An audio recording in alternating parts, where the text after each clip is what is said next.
Hey, chaosdrive here. I'm working on a story-driven action platformer set in a cyberpunk dystopian city. I've been working my way through creating Chapter 1, and up until this point, the levels have consisted strictly of platforming. I'm at the point where the player has just received the first gun, and I've been having a lot of fun designing levels utilizing that mechanic.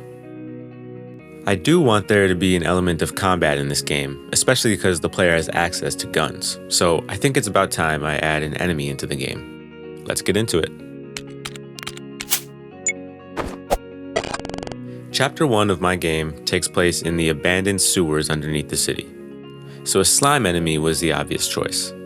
The game visuals and story are cyberpunk themed, and I wanted to make sure the enemy reflected that. So I made a beeping machine inside of the slime, and this is a bomb that will explode when the slime attacks.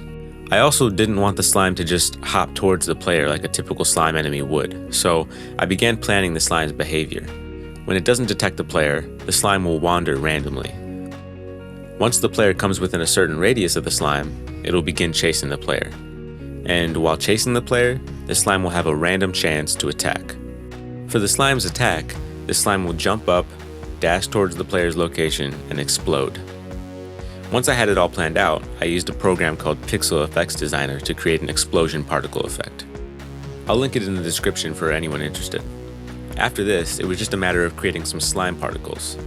So this is the slime enemy in-game.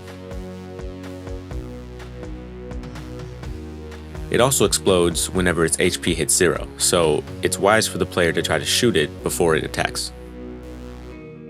I definitely still have some things to tweak and polish, but I'm pretty satisfied with this first enemy.